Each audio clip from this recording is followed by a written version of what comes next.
On a seemingly ordinary street in Dearborn, Michigan, a shocking crime rocked the community, revealing dark secrets of desire, betrayal, and murder.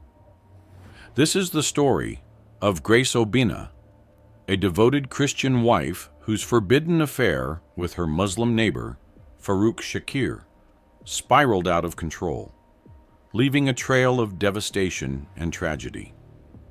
What began as a desperate attempt to escape loneliness led to a deadly act that changed everything.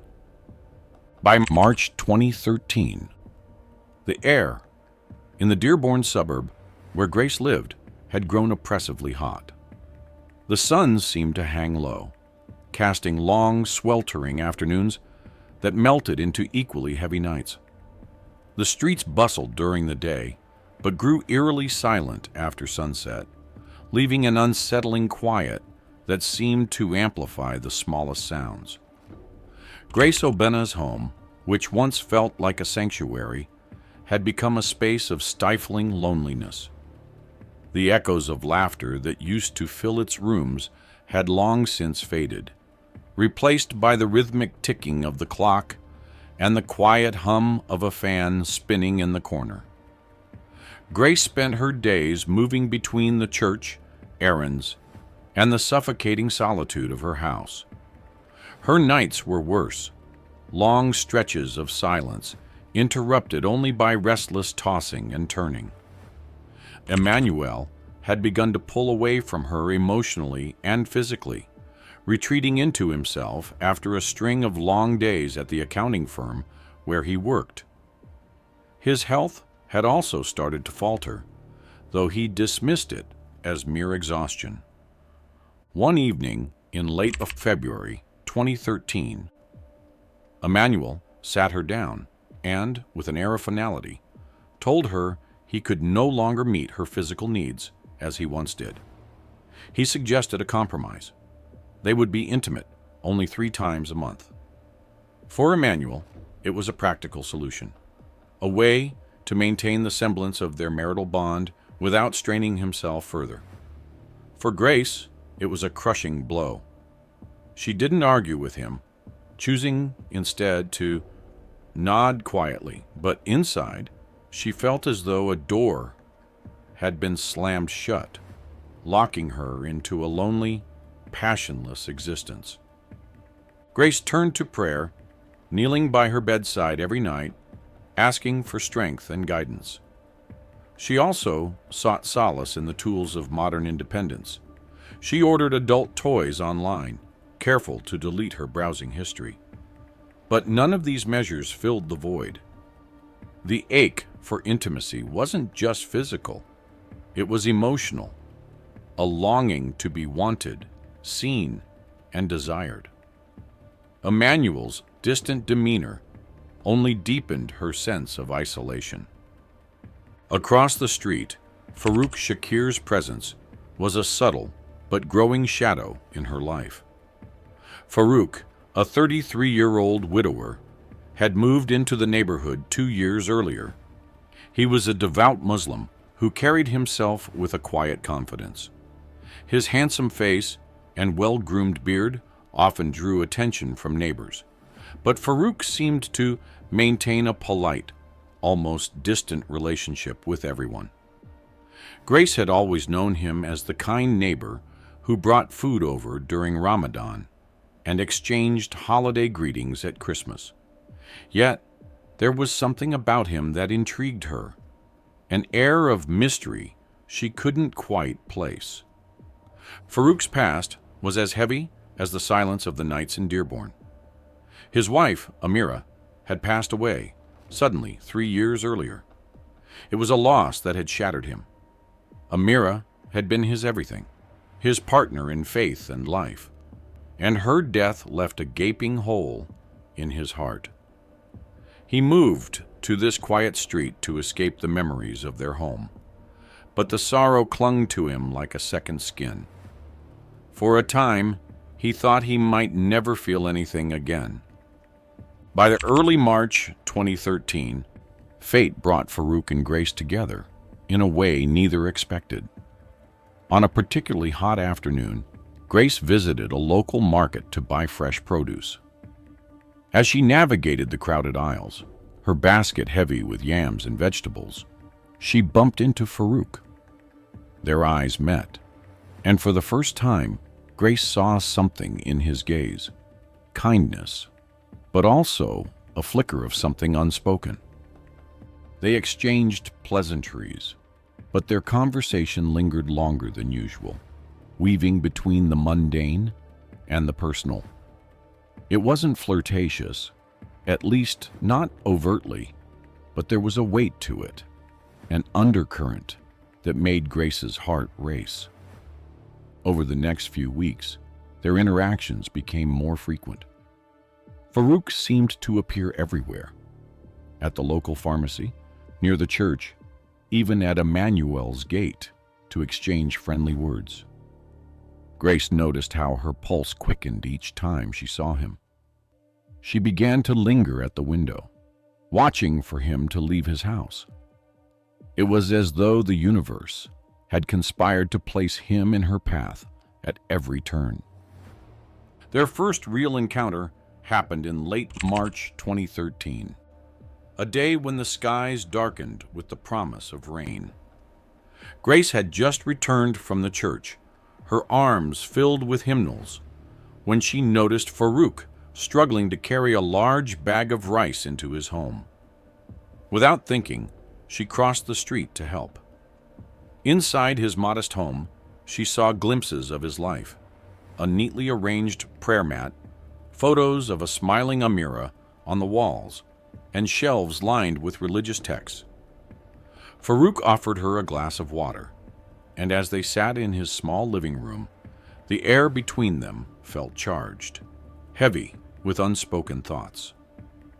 The affair began quietly, almost imperceptibly, as though it were sneaking into existence rather than bursting forth.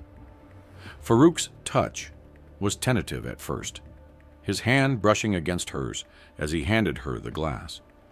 Grace felt her breath catch, her pulse quicken. She didn't pull away. That moment marked the beginning of something they both knew was dangerous but irresistible.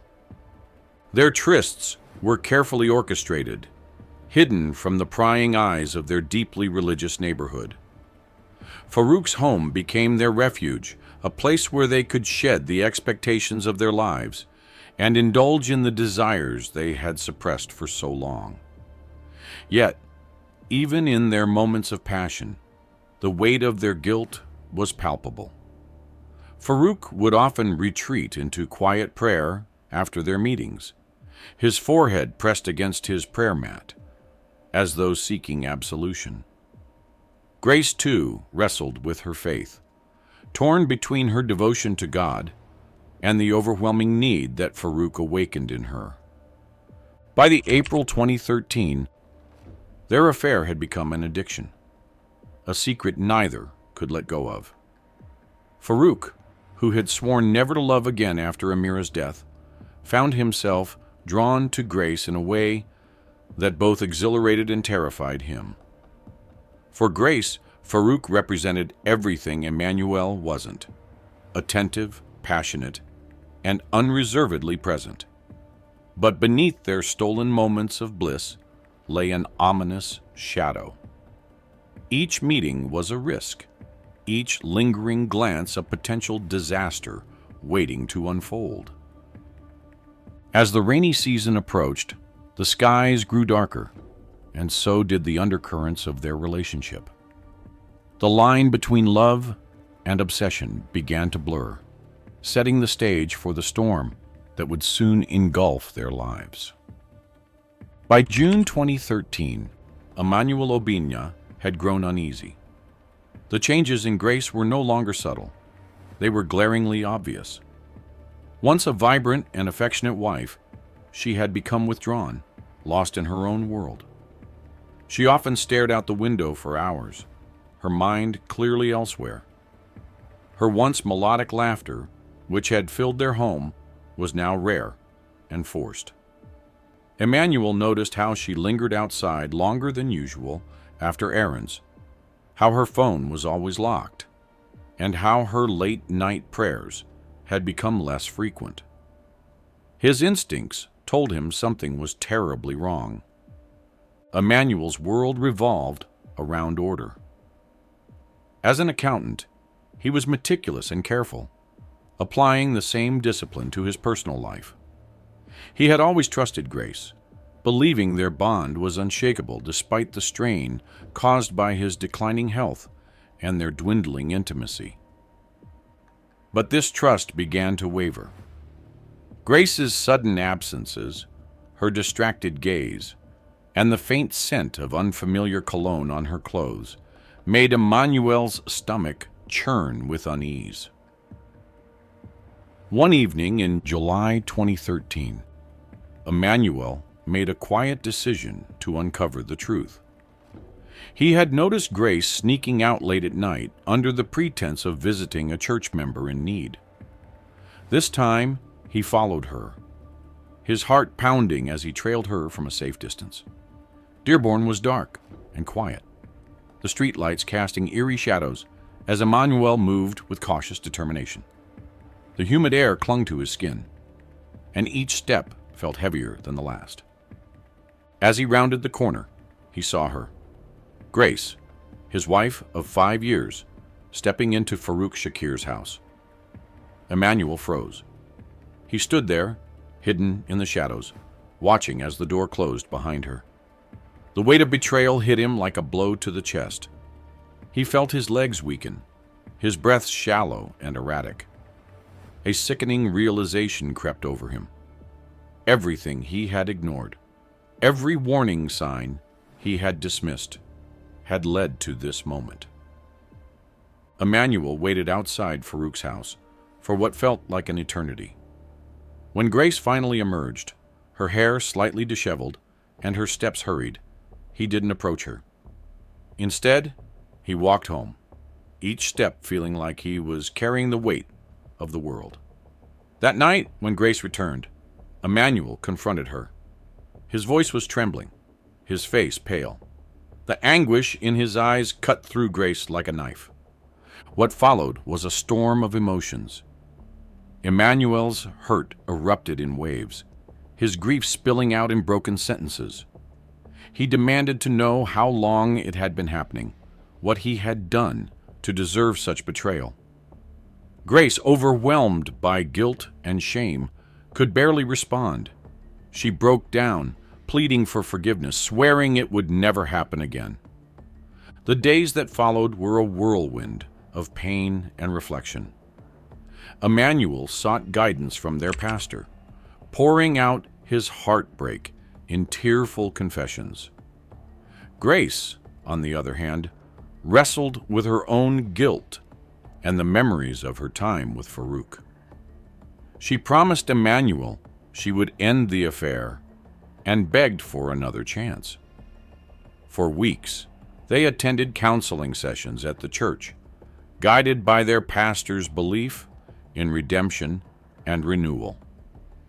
By August 2013, Emmanuel decided to forgive her. His love for Grace, though bruised, was still strong. He vowed to rekindle their marriage, promising to meet her needs as best as he could. For a time, it seemed as though they were healing.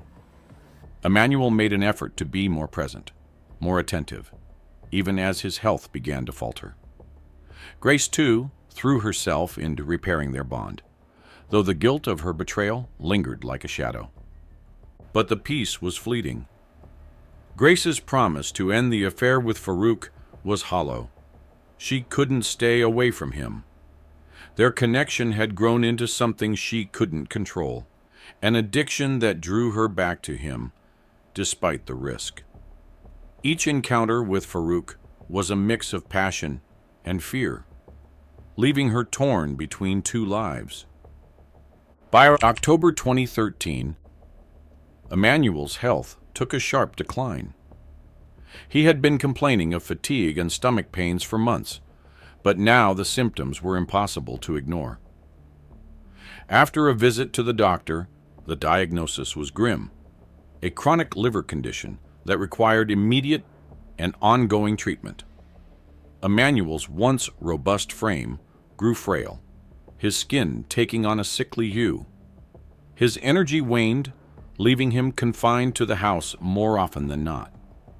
For Grace, the strain of caring for Emmanuel was immense. She tried to mask her frustration, but the weight of his illness, combined with her own internal turmoil, began to take its toll. Farouk remained a constant presence in her life, offering her an escape from the dreariness of her reality. Their meetings became less about passion and more about solace, two lost souls seeking comfort in each other's arms. One evening in late November 2013, as rain lashed against Farouk's windows, the tone of their conversation shifted. Farouk, who had been growing increasingly possessive, voiced a chilling suggestion. He pointed out Emmanuel's deteriorating condition, framing it as inevitable. He questioned why Grace should continue to suffer when the outcome seemed clear. His words were calm, almost logical, as he painted a picture of a life where they could be free to be together, without Emmanuel's shadow hanging over them. Grace's initial reaction was one of horror. She recoiled at the thought, her heart racing as Farouk's words echoed in her mind. Yet, as she returned home that night, his suggestion lingered. The days that followed were a blur of conflicting emotions. Emmanuel's condition worsened. He grew weaker, needing Grace's constant care. She found herself drowning in resentment, guilt, and confusion. Farouk's words haunted her. They played over and over in her mind, twisting her thoughts. What had once seemed unthinkable now felt like a sinister possibility. She began to justify the idea in small, fragmented thoughts. Emmanuel was suffering. His quality of life was gone. Perhaps this was a way to ease both of their burdens. By the early December 2013, Grace's internal struggle reached a breaking point. The once vibrant woman, who had been a beacon of faith and kindness, was now consumed by darkness. She felt trapped in a web of her own making, torn between her duty as a wife and her desire for freedom with Farouk. Each day, she moved through the motions of caring for Emmanuel, but her mind was elsewhere, spiraling deeper into the abyss. The air in the Obina household grew heavier with each passing day, charged with an unspoken tension. Emmanuel, too weak to notice the shift in Grace's demeanor, remained oblivious to the storm brewing around him. Grace, meanwhile, stood on the precipice of a decision that would forever alter their lives. On the still, humid night of December 5th, 2013, a suffocating tension hung in the air of the Obina household. Grace moved through her small kitchen, her hands trembling slightly as she prepared Emmanuel's evening dose of medication. Her mind was racing, a storm of guilt, fear, and a strange, disquieting sense of resolve. The vial of poison Farouk had given her sat on the counter, its presence both terrifying and magnetic. For weeks, Grace had battled with the thought of carrying out this plan, but Farouk's words echoed in her mind, filling her with both dread and conviction. Emmanuel's suffering, her own exhaustion, and the tantalizing possibility of freedom all coalesced into this one moment. Earlier that evening, Emmanuel had sat in the living room, his frail frame illuminated by the flickering light of the television. His condition had worsened significantly. His skin was pale and clammy, his breaths labored. He could barely eat, and every movement seemed to drain what little energy he had left. Watching him like this, Grace felt a pang of sorrow, but it was quickly overshadowed by the weight of her decision. After their nightly prayer, Emmanuel retired to the bedroom, unaware of the plan unfolding around him. Grace followed soon after, carrying a glass of water and the lethal dose she had prepared. Her hands shook as she handed it to him, her heart pounding so loudly she feared he might hear it. Emmanuel smiled weakly as he took the medication, his trust in her as unshakable as ever. Grace stayed by his side, watching as he drifted into what would be his final sleep.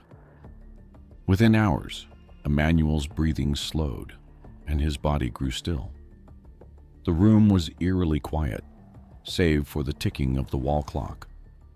Grace sat frozen by the bedside, her eyes fixed on his lifeless form. The enormity of what she had done began to settle over her like a suffocating fog. She wanted to cry, to scream, but no sound came out. Her hands were cold and numb, and her chest felt hollow. As the clock struck midnight, Grace forced herself to move. She wrapped Emmanuel's body in a sheet and dragged it out to the backyard, her movements mechanical, almost detached. The night was dark, the moon obscured by heavy clouds, and the silence of the neighborhood amplified every sound she made. Digging the grave was grueling work. The soil was hard and unyielding, and Grace's arms ached with every stroke of the shovel. Sweat poured down her face despite the cool night air. As she worked, Grace was unaware that someone was watching. Mrs. Adeyemi, an elderly widow who lived next door, had been unable to sleep and had noticed Grace's silhouette in the backyard. Peering through her curtains, she saw Grace digging, her movements frantic and desperate. Though she couldn't make out the details, an uneasy feeling crept over her, and she decided to keep an eye on the situation. By the time Grace finished burying Emmanuel's body, the first hints of dawn were breaking over the horizon. She covered the disturbed soil with a few pots of flowers, hoping to mask the evidence of her crime. When neighbors began their morning routines, Grace put on a somber expression, spreading the story that Emmanuel had passed away peacefully in the night and had been taken to his village for burial in keeping with tradition. Her performance was convincing, and most of the neighbors expressed their condolences without question. But not Mrs. Adeyemi. She watched Grace closely, her suspicion growing with each passing day. By December 12, 2013, the weight of her observations compelled Mrs. Adeyemi to report her concerns to the police. She described seeing Grace digging late at night and the unusual activity in the days that followed. The officers, initially skeptical, decided to investigate further. When they arrived at the Obina home, Grace maintained her calm demeanor, insisting that her husband had been buried in the village. But her story didn't quite add up. The officers noticed the freshly planted flowers in the backyard, the disturbed soil betraying her attempts at concealment. The police obtained a warrant to dig up the area, and on December 15, 2013, their suspicions were confirmed. Emmanuel's body was unearthed, still wrapped in the sheet Grace had used. The sight was grim. His frail form bore no signs of physical trauma, but an autopsy would later reveal the presence of a deadly toxin in his system. The discovery sent shock waves through the neighborhood, and whispers of Grace's possible involvement spread like wildfire. When Grace was brought in for questioning, she clung to her story, insisting she had no knowledge of what had happened to Emmanuel. But as the evidence mounted, the autopsy results, the witness testimony from Mrs. Adeyemi, her facade began to crumble. Under intense interrogation, Grace broke down, confessing to the crime, but deflecting responsibility onto Farouk. She described his role in providing the poison and manipulating her into carrying out the plan. The police wasted no time in pursuing Farouk. On the December 16, 2013, they arrived at his home only to find it abandoned. Inside, they discovered a chilling array of evidence, text messages between him and Grace discussing Emmanuel's condition, a vial containing traces of the poison used, and a detailed plan for their life together after Emmanuel's death. It was clear that Farouk had been the mastermind behind the scheme. Farouk's disappearance marked the beginning of a nationwide manhunt. The police combed through every lead, questioning his acquaintances and tracking his financial transactions. But Farouk had planned his escape well. By the time authorities realized he was gone, he had vanished without a trace, leaving Grace to face the consequences alone. Grace's trial began on the March 8, 2014, drawing massive public attention. The courtroom was packed with spectators, journalists, and members of the community, all eager to witness the unraveling of a case that had shocked the nation. Prosecutors painted Grace as a cold and calculating woman, driven by greed and lust. They emphasized her affair with Farouk, her role in Emmanuel's death, and her attempts to conceal the crime. The defense, led by a seasoned attorney, argued that Grace had been manipulated by Farouk, a man who preyed on her vulnerabilities and coerced her into committing the unthinkable. They presented her as a broken woman, overwhelmed by her circumstances and desperate for escape. The courtroom was filled with testimonies. Neighbors, church members, and even family members shared their perspectives, painting a complex picture of Grace's life and choices. The most damning evidence came from Emmanuel's autopsy report and the text messages exchanged between Grace and Farouk. Together, they revealed the calculated nature of the crime, leaving little room for doubt. On May 20th, 2014, the jury returned a guilty verdict. Grace was sentenced to life in prison without the possibility of parole. As the verdict was read, Grace sat motionless, her face a mask of resignation. The community, once filled with pity and speculation, now saw her as a cautionary tale, a woman whose desire for freedom led her down a dark and irreversible path. Farouk's absence, however, left an unsettling void. Though Grace bore the weight of justice, the shadow of her missing accomplice lingered, a chilling reminder of the depths to which human desires can plunge. Grace's imprisonment left a lasting impact on the community. Her story became a cautionary tale about the dangers of forbidden love and unchecked desire. Emmanuel's family mourned his tragic end, while Farouk's absence remained a haunting mystery. To this day, whispers of his escape circulate, but no sightings have ever been confirmed. What drove Grace to such extremes? Was it love, desperation, or manipulation? One thing is certain. This tale of passion and betrayal will not be forgotten. Make sure to like and subscribe so you don't miss out on other captivating cases, like the case where a Hollywood actress' secret affair with famous director ends wrong. See you in the next video.